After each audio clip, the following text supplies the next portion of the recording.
E eu quero convidar os irmãos a ler comigo. Eu estou na primeira carta de Paulo aos Coríntios, lá no capítulo 15.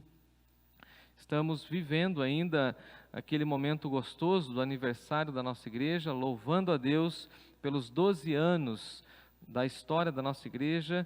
Aqueles que estão chegando em nossa igreja foi plantada de uma maneira missionária, nós louvamos a Deus por isso. Somos gratos ao Senhor pela Igreja Batista Central aqui da nossa cidade de Sorocaba, que plantou essa igreja, e há 12 anos ela foi organizada como igreja local e tem sido autopropagadora. Temos, pela graça de Deus, propagado o Evangelho, temos a nossa liderança local, temos a nossa gestão financeira local, e nós louvamos a Deus porque nada tem nos faltado nesses 12 anos. Então, louvamos a Deus por isso e certamente pedindo que Deus nos ajude a avançar. Então nós temos feito a pergunta: quem somos, para mostrar a nossa identidade como igreja, e hoje nós colocaremos esse tema: somos um povo que trabalha e serve ao Senhor. Os irmãos que estão aqui presencialmente falando, se quiserem se colocar em pé, reverência ao texto. Se você estiver aí na sua casa e deseja também fazer isso, fique à vontade. Nós estamos em 1 de Paulo aos Coríntios, lá no capítulo 15, eu leio 57 e 58. Nós somos um povo que trabalha e que serve ao Senhor. O irmão Luciano vai colocar aqui o texto e vocês poderão me acompanhar aqui no canto da tela, tá bom? E os irmãos que estão aqui, de maneira presencial, poderão ler em suas Bíblias. Diz assim o texto sagrado, palavras do apóstolo Paulo: graças a Deus que nos dá a vitória por intermédio do nosso Senhor Jesus Cristo. Portanto, meus amados irmãos, sede firmes, inabaláveis e sempre abundantes na obra do Senhor, sabendo que no Senhor o vosso trabalho não é vão. Como o texto é curtinho, eu vou voltar aqui, o Luciano vai voltar aqui o slide, e nós leremos mais uma vez 57 e 58. Graças a Deus que nos dá a vitória por intermédio do nosso Senhor Jesus Cristo. Portanto, meus amados irmãos, sede firmes, inabaláveis e sempre abundantes na obra do Senhor, sabendo que no Senhor o vosso trabalho não é vão. Amém, queridos? Vamos orar? Pai eterno, nós te louvamos no nome de Jesus, porque até aqui a tua boa mão é sobre nós, sobre a nossa vida, sobre a história da nossa igreja, e nós queremos, ó Deus, aprender mais e mais com essa expressão de Paulo, a fim de que a nossa igreja continue te servindo e trabalhando para o teu reino. Em Jesus nós queremos suplicar a tua graça sobre nós, a orientação do teu Espírito, pedindo que Ele mesmo, ó Deus, nos conduza e nos leve a essa reflexão. Use a minha vida, tenha misericórdia da minha vida, é a minha oração, Pai, em nome de Jesus. Amém, amém. Os irmãos podem se assentar. Estou vendo aqui mais de 40 pessoas conectadas em nossa transmissão. Louvamos a Deus pela vida de todos vocês. O texto começa com uma expressão muito interessante do apóstolo Paulo, aí no verso 58, quando ele fala portanto. E portanto, para nós, é uma expressão de conclusão. Você vai se lembrar do seu professor lá na escola, quando ele estava dando aquela aula magnífica, e ele chegava perto do final, quando ele sabia que o horário de bater o sinal estava chegando, e ele falava então, portanto, e aí então ele ia caminhando para o final, resumindo ou aglutinando as ideias para dar aquele resumo. E sempre no resumo, sempre na conclusão de uma aula, nós temos as implicações daqueles conceitos até aquele momento, então, colocado e exposto. Então, o apóstolo Paulo está concluindo um vasto texto de 1 Coríntios capítulo 15, que traz grandes estudos, grandes implicações sobre a nossa espiritualidade. É um texto que ele vai falar a respeito da ressurreição do nosso Senhor Jesus e vai provar, através de vários sinais, a respeito da ressurreição do nosso Senhor Jesus. E agora nós veremos os benefícios da ressurreição de Jesus, que é o corpo ressurreto, a vida com o Senhor, essa vida triunfante que ele coloca aí no verso 57, graças a Deus que nos dá a vitória, somos mais do que vencedores em Cristo Jesus, então podemos ter essa vida triunfante como igreja. Mas também o apóstolo Paulo vai falar das implicações no sentido de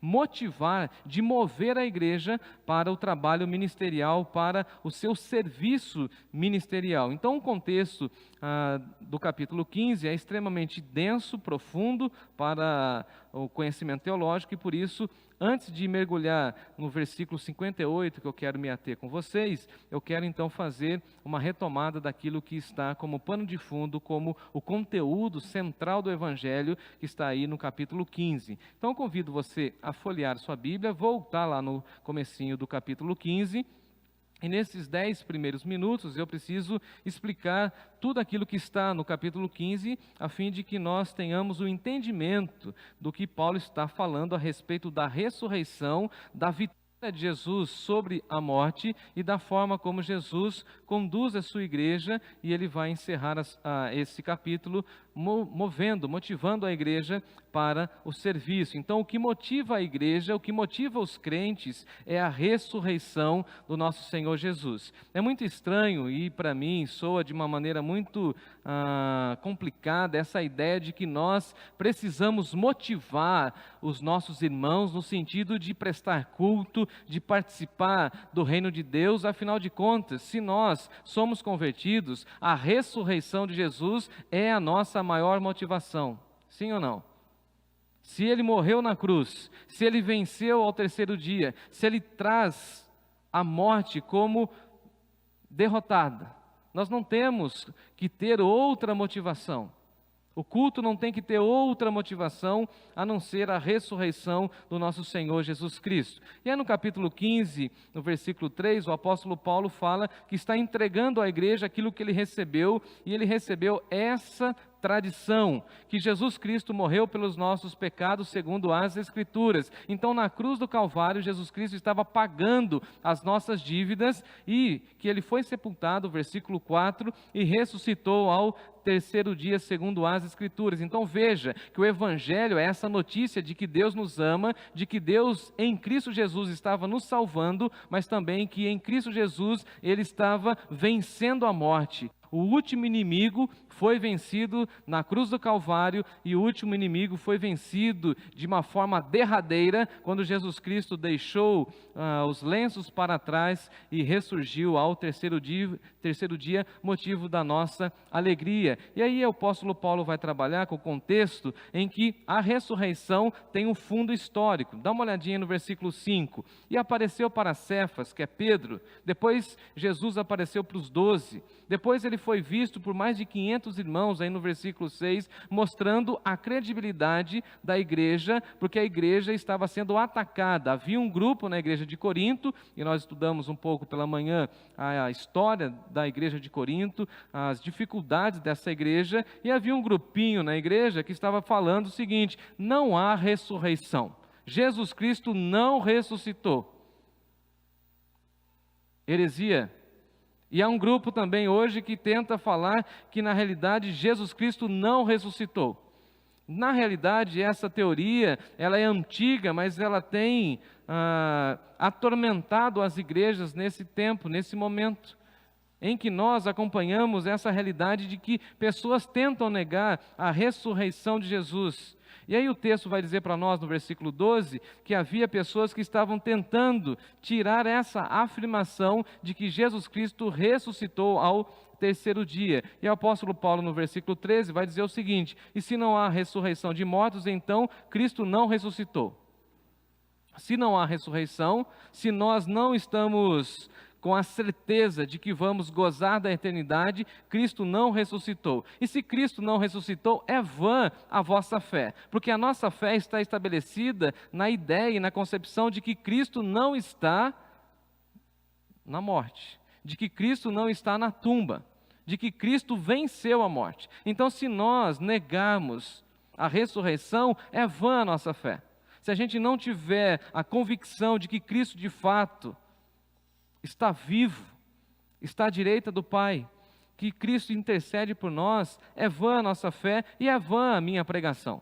O apóstolo Paulo fala o seguinte: olha, é vã a pregação e é vã a fé. Não tem nenhum sentido pregar a respeito de Jesus se vocês não creem que Jesus Cristo ressuscitou ao terceiro dia. A fé de vocês é uma fé que não traz nenhum benefício, que não leva a lugar nenhum, se vocês não crerem que Ele de fato ressuscitou ao terceiro dia. E aí você vai se lembrar de pessoas que falam o seguinte: olha, eu acredito em Deus, eu acredito em Jesus, mas eu não acredito na ressurreição. Então você tem uma fé vã, que não tem nenhum sentido, ou segundo Paulo, não tem nenhuma utilidade. E aí o apóstolo Paulo vai dizer no versículo 17 o seguinte: se Cristo não ressuscitou, é vã a vossa fé, e ainda vocês permanecem nos seus pecados. Sendo pecadores e permanecendo em pecados, vocês não têm salvação. Então, se a gente negar a ressurreição de Cristo, nós estamos negando o plano de Deus, o evangelho de Deus, e nós estamos sem salvação, perdidos no mundo. E ainda, Paulo diz no versículo 18, que aqueles que dormiram, ou seja, aqueles que morreram confiando em Cristo Jesus, pereceram, estão no inferno. E aí Paulo vai concluir essa primeira argumentação no verso 19, quando ele diz assim: se a nossa esperança em Cristo se limita tão somente às coisas dessa vida, nós somos os mais infelizes de todos os homens. Então, se nós estamos servindo a Deus, trabalhando para Deus com o foco do aqui e agora, nós somos os mais infelizes, e nós não podemos depositar a nossa esperança em Jesus somente para as coisas dessa vida. E aí certamente você que está me ouvindo e me conhece a minha forma de pregar, você vai entender que aqui eu estou falando abertamente contra essa teologia que diz que Jesus veio ao mundo para nos dar vitória no sentido financeiro ou de saúde. E basicamente o apóstolo Paulo fala que nós precisamos ter a nossa esperança no Cristo ressurreto, no Cristo que vai nos levar para a glória de Deus. E aí, a partir do versículo 20, o apóstolo Paulo vai trabalhar com contexto, mostrando que Cristo vai ser as primícias daqueles que dormem. Então, Cristo foi o primeiro que ressuscitou. E nós aqui precisamos dar graças a Deus por isso. Ele foi o primeiro e nós seguiremos a Ele nesse processo da ressurreição. Amém por isso? Nós passaremos pela ressurreição. E aí ele vai falar a ideia do corpo, que nós estamos ainda presos nesse corpo que ainda está revestido do pecado ou está contaminado pelo pecado, mas que esse corpo será transformado e que nós receberemos um novo corpo. Um corpo que não será mais contaminado, um corpo que não terá mais nenhum contato com a corrupção humana por conta do pecado. E aí Paulo, nesse contexto, no verso 33, vai dizer o seguinte: olha, cuidado com as suas companhias. Não é o nosso tema hoje, mas eu vou citar nesse texto, no verso 33. Não vos enganeis. As más conversações, ou outras versões, as más companhias corrompem os bons costumes. E as pessoas pegam esse texto e tiram ele de contexto e vai falar o seguinte: toma cuidado com as suas companhias, porque vai corromper os seus valores morais. E basicamente o que Paulo está dizendo é o seguinte: se você ficar com conversas tolas, andando com más companhias, você vai ter os seus conceitos, os bons costumes cristãos completamente corrompidos. E por isso a igreja precisa sempre reafirmar que nós cremos em Jesus e que nós cremos que Ele ressuscitou ao terceiro dia, que Ele nos dará vitória sobre a morte quando nós recebemos o nosso corpo glorificado, glórias a Deus por isso. E aí no versículo 50 ele caminha um pouco mais nessa argumentação, dizendo que a carne e o sangue não podem herdar o reino de Deus, nem a corrupção pode herdar a incorrupção. E aí ele vai falar aqui, a partir do versículo 51, estão me acompanhando?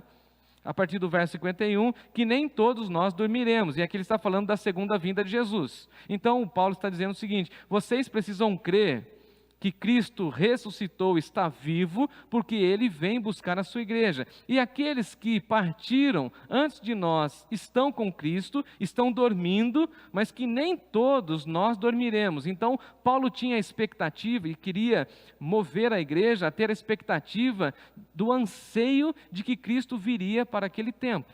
Eu acho que isso falta para os nossos dias. A igreja de Jesus, os servos de Jesus, trabalharem pensando que pode ser o último culto, que pode ser o último dia, ou que pode ser em nossa geração que Jesus Cristo venha buscar a sua igreja. Você já imaginou isso?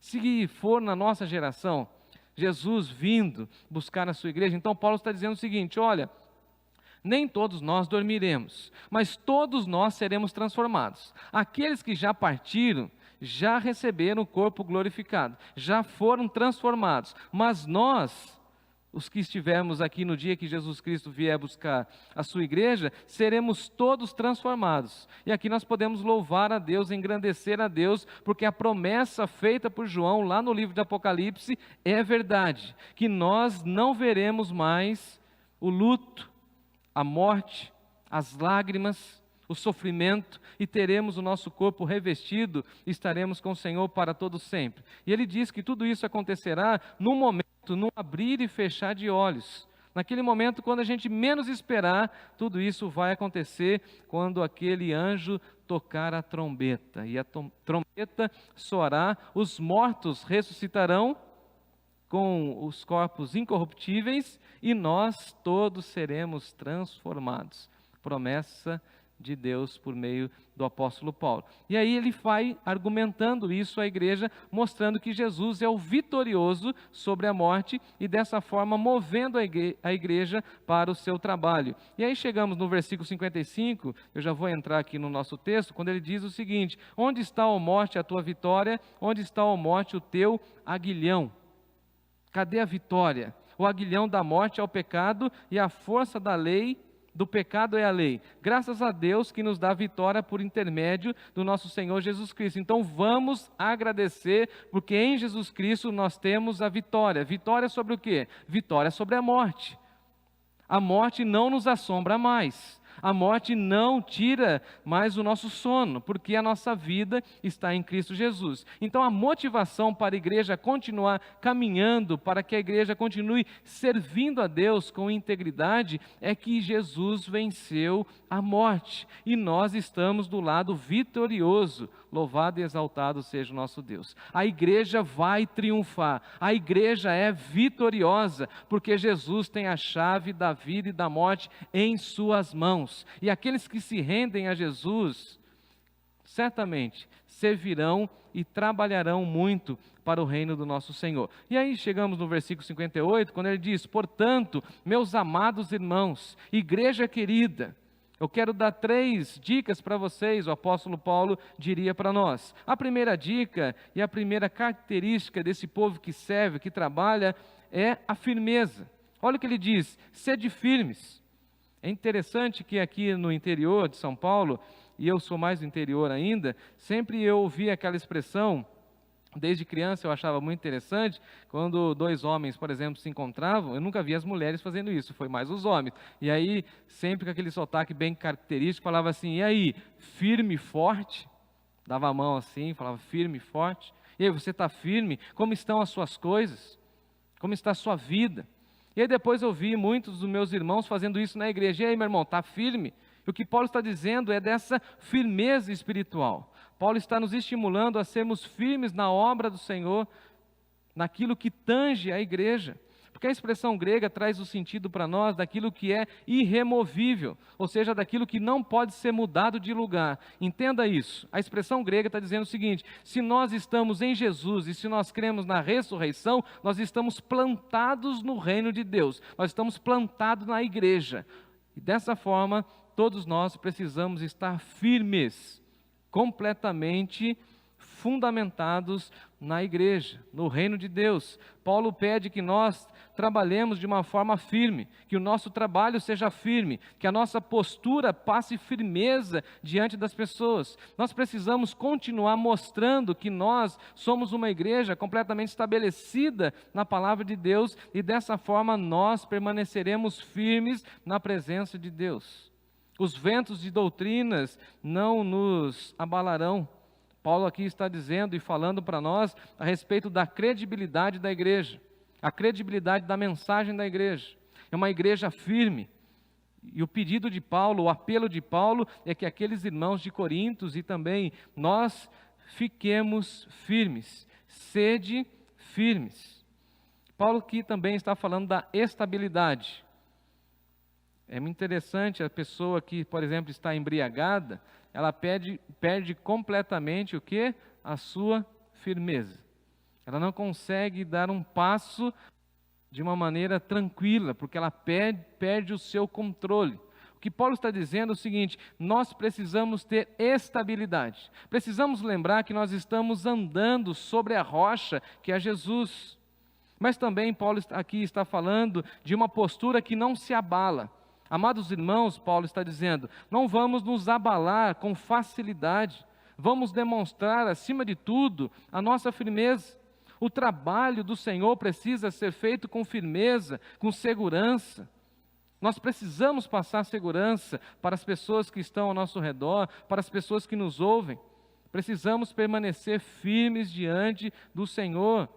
Precisamos que o nosso ministério permaneça firme diante de tantos ataques, diante de tantos ventos de doutrinas, diante de tantas coisas que chegam até nós, e nós permaneceremos nos próximos 12 anos, 20 anos, 50 anos, até que Ele venha, firmes na presença do Senhor.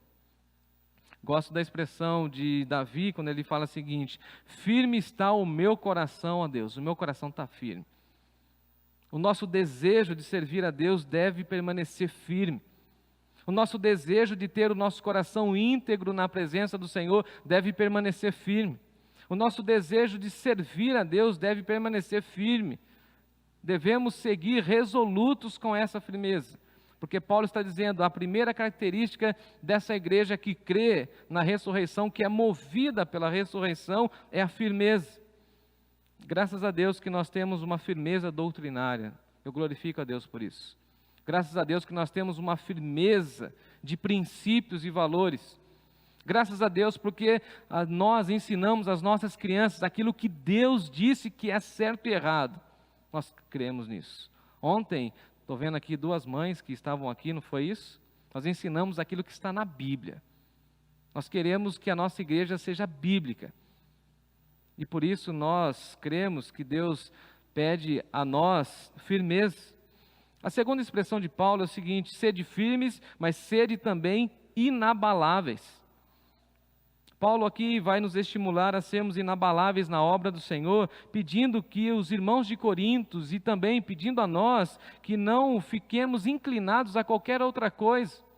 Nós não podemos demonstrar essa postura mais vulnerável.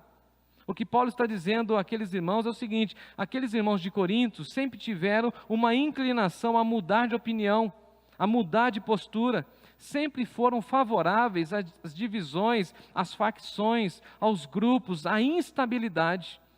E a instabilidade não revela a glória de Deus, já a estabilidade revela sim a glória de Deus. Certamente você confia em uma pessoa que mostra para você estabilidade. Agora, pessoas que não mostram estabilidade, certamente você tem uma certa desconfiança. Quando você lida, por exemplo, na questão do consumo, da compra, você gosta de comprar em lugares, em sites que passam confiança. O que Paulo aqui está dizendo àqueles irmãos é o seguinte: vamos ficar engajados no serviço de Deus, mas vamos permanecer inabaláveis. As lutas, os conflitos, as dificuldades, as privações, as provações virão sobre nós, mas nós permaneceremos inabaláveis.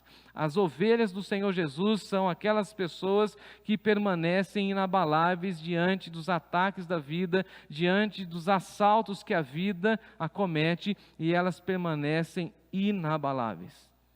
Não sei você, mas eu admiro pessoas inabaláveis.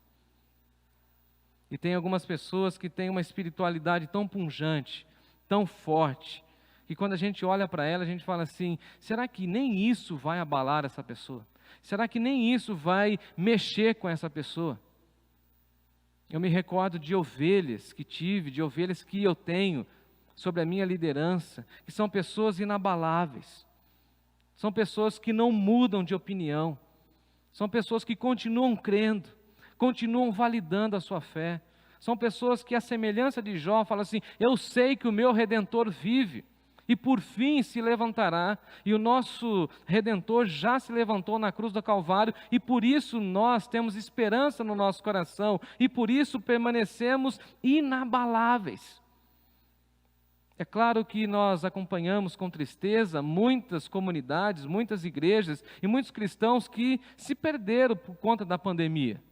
Eu acho até, inclusive, que a pandemia foi um momento, e tem sido um momento, para mostrar aqueles que estão sólidos, estabelecidos, e aqueles que estão completamente soltos ou perdidos.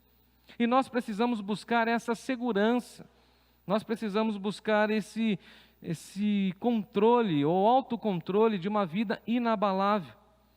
Saber que Jesus detém o controle da igreja, que Jesus detém o controle da história, que Jesus é o cabeça da igreja, descansa o nosso coração, ao mesmo tempo em que exige de nós uma postura inabalável. Não vamos esmorecer, não vamos nos abalar. O momento é difícil, as notícias nem sempre são agradáveis, mas nós não iremos nos abalar. Nós vamos crer que Ele está no comando, nós vamos crer que Ele é soberano, e nós vamos crer que Ele vai dar direção e vai dar os recursos para nós. Amém, povo de Deus? Em meio à pandemia, nós conseguimos avançar em muitas áreas. E agora vamos chegando em um novo momento do pós-pandemia. O que Paulo diria para nós? Sede firmes, vamos permanecer firmes. Vamos permanecer firmes em comunhão. Vamos permanecer inabaláveis. E aí, amado irmão e irmã, se você está percebendo que alguém está fora, se alguém está esfriando na fé, o que nós precisamos fazer? Estender a mão, mandar uma mensagem, fazer uma chamada de vídeo, ligar para essa pessoa, manifestar cuidado, carinho, a fim de que todo o rebanho e todas as pessoas que estão chegando em nossa igreja permaneçam juntas conosco nessa proposta de que nós não iremos nos abalar por conta desse momento. Terceiro ponto que Paulo coloca para nós é que nós precisamos ser abundantes na obra do Senhor. Dá uma olhadinha no verso 58. Meus amados irmãos, sede firmes, sede inabaláveis e sempre abundantes na obra do Senhor. Paulo aqui nos estimula falando que nós precisamos ter abundância na obra do Senhor. E é muito interessante isso, porque nós caminhamos dentro dessa proposta cristã, dentro do discipulado, sabendo que não há diploma para nós. Uma vez eu falei isso, uma pessoa ficou completamente chateada. Eu falei, não tem diploma. Escola Bíblica Dominical, por exemplo, tem diploma? Alguém já recebeu diploma? Você vai receber aqui um diploma da Escola Bíblica Dominical, porque você já é um discípulo perfeito de Jesus. Está aqui seu diploma, não precisa vir mais. E essa foi minha crise quando criança. Minha mãe falava para mim a respeito da importância da escola bíblica, até que um dia eu cheguei para minha mãe e disse, mas aquele senhorzinho está aqui, de cabelo branco, grisalho. E eu aprendi, é claro, que nós precisamos honrar os cabelos brancos dos nossos irmãos. E eu disse então para minha mãe, mas por que ele está aqui ainda? E um dia minha mãe falou assim para mim, falou assim, um dia você vai aprender. E depois que o tempo passou, ela falou assim, está vendo? Aquele irmão estava aprendendo e aprendendo e aprendendo mais do Senhor, e Deus me deu a graça de falar no sepultamento daquele irmão. E sabe qual foi a maior influência daquele irmão na minha vida? Foi a sua dedicação na escola bíblica dominical, culto de quarta-feira, culto de doutrina. O que ele estava ensinando para mim e para todas as pessoas que na vida cristã não há diploma. Todos nós estamos aprendendo o tempo inteiro e todo dia, até que tenhamos o nosso encontro com o nosso Senhor. Na caminhada cristã também não há formatura. Tem pessoas que vão caminhando na caminhada cristã e querem receber um canudo. O canudo da formatura nós só receberemos na glória, quando o Senhor Jesus nos der um abraço e falar assim, seja bem-vindo, vem para cá. Vinde benditos de meu Pai. Na vida cristã também não há aposentadoria. Já viu isso? Eu já vi bastante. Não, pastor, sabe o que é? Eu já trabalhei muito. O senhor chegou agora, você nem sabe o tanto que eu trabalhei, o tanto que eu já fiz, o tanto que eu carreguei cadeira, o quanto que eu fiz, então agora eu vou ficar assim no momento mais tranquilo, mais de boa. Você está por fora, irmão, você está errado. Você tem muita idade, mas eu preciso te repreender, está errado. Não há aposentadoria cristã. Ou tem pessoas que falam o seguinte também, que é um outro erro: quando eu aposentar, pastor, eu vou me dedicar à igreja. Aí você pode contar comigo, visita, me chama, arrumar a igreja, me chama. Eu falei, não, você não precisa se aposentar para servir a Deus. O que Paulo está dizendo é o seguinte: sede firmes, sede inabaláveis e sede sempre abundantes na obra do Senhor. É interessante que essa expressão no grego fala para nós de algo que sobra, de algo que transborda, de algo que vai além dos limites. Sede sempre abundantes. Transborde no serviço, faça a obra de Deus, trabalhe para Deus com abundância, com várias ideias, com vários sonhos, com vários temas. E os irmãos que caminham mais perto de mim sabem disso. Eu sou um sonhador nato. O que eu peço e oro a Deus não é nem recurso financeiro. Eu peço e oro a Deus equipe. Só quero isso. Quem aqui participou ontem do culto sabe do que eu estou falando. Eu tenho as ideias. Imaginei o culto infantil, e aí a minha ideia foi o seguinte: atender as crianças da igreja e atender as crianças que nós assistimos na nossa campanha e mais algumas outras crianças. E aí a minha ideia foi o seguinte: eu quero que essa obra com a igreja seja uma obra abundante. Então eu imaginei um kit com lanche, correto? Teve lanche lá ou não? Chegou o lanchinho lá? Teve lanche. Chegou lá, pegou? E aí eu imaginei um kit bíblico, chegou também? Tinha kit bíblico. E eu queria dar um presente, fazer um agrado com as crianças, para que as crianças falassem assim: olha, a igreja se lembrou de nós. E aí tivemos ontem, no culto das crianças, uma senhora que nos conheceu por meio da pandemia, que só nos acompanhava pelas lives. E ela trouxe a sua filha aqui ontem. E a menina falou que nunca sentiu tanta alegria ao estar na igreja. Eu tive a ideia, eu tive o sonho, eu tive a idealização, e aí eu chamei Natália, contei para ela, contei para um, contei para o outro, fui falando e, graças a Deus, a obra foi abundante. Sabe o que aconteceu ontem? Nós tivemos um culto com mais de 30 crianças, e nós entregamos tudo isso que eu disse para vocês, e mais outras coisas, com muita gente envolvida. Lucas e eu estávamos dando aqui a aula inaugural na quinta-feira, e algumas irmãs estavam aqui embrulhando os presentes. Foi ou não foi, Lucas? O pessoal estava aqui trabalhando. No sábado de manhã, não foi, Carlão? Todo mundo aqui trabalhando, limpando, cuidando. Na sexta-feira, no sábado à tarde, uma outra equipe preparando o lanche, e aí a gente faz tudo aquilo porque nós queremos que a nossa igreja seja abundante na obra do Senhor. Queremos trabalhar mais, queremos servir mais, e por isso pedimos a Deus e rogamos a Deus que mande mais trabalhadores.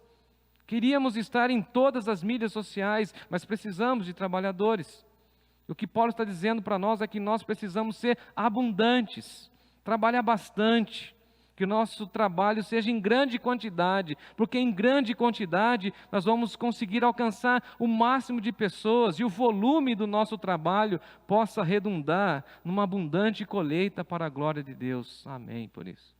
Eu espero. Por isso que sou sonhador e vou semeando sonho. Sonho aqui, sonho ali, porque se a gente fizer bastante, a colheita será proporcional ao tamanho da semeadura. Você crê nisso? Eu creio. É o que Paulo está dizendo. Uma igreja movida pela ressurreição trabalha muito. É uma igreja firme, é uma igreja inabalável, mas é uma igreja que está sempre abundante na obra do Senhor. Trabalhe. Alguns dizem que eu sou doido, e eu acho que tem razão. Porque a gente nem acaba um projeto e já está pensando no outro. Nós já estamos falando em casa sobre aquilo que nós vamos fazer no Natal, porque nós queremos que a nossa igreja continue abundante para a glória do Senhor. Que tenha muita coisa. Começamos, por exemplo, o nosso canal do YouTube com os cultos. Depois colocamos música.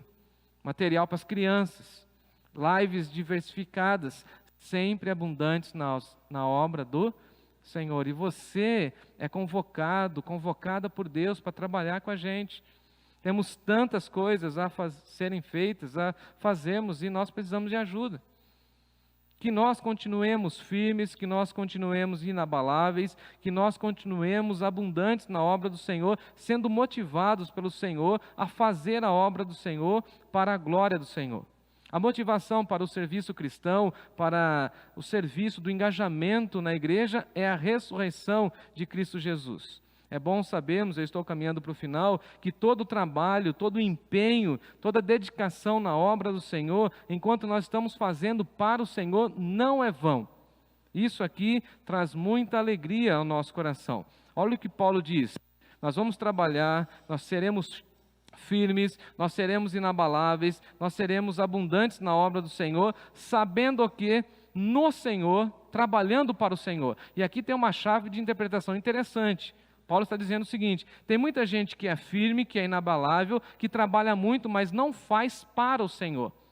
O que nós precisamos entender é que precisamos fazer tudo isso para o Senhor. E aqueles que fazem tudo isso para o Senhor, no Senhor, sabem que o vosso trabalho não é vão no Senhor. E nós precisamos motivar os nossos irmãos, lembrando a eles que eles não estão fazendo para homens, que eles estão fazendo para Deus.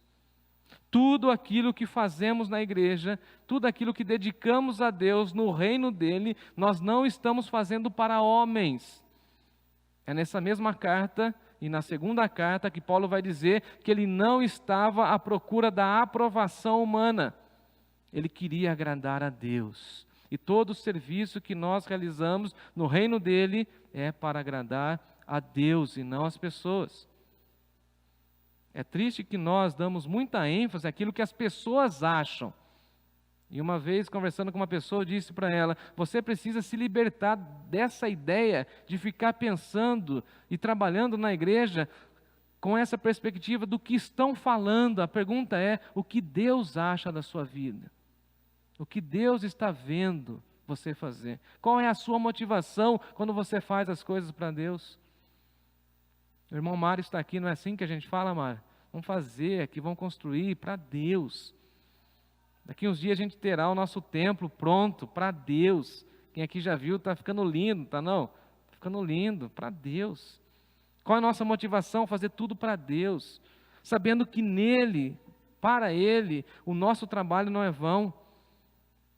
Paulo fala que o nosso trabalho não é inútil.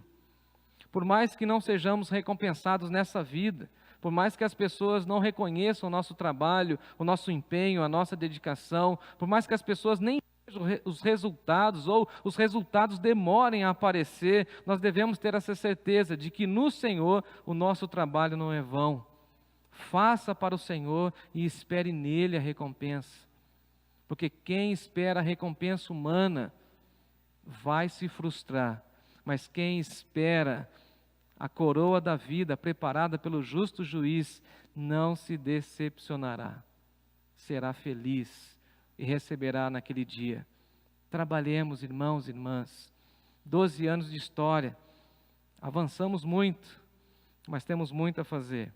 E a última frase minha aos irmãos nessa data é que o Senhor Deus, o dono da obra, nos estimule, nos motive e nos preserve unidos, servindo com firmeza, servindo de uma maneira inabalável e sempre abundantes na obra do Senhor.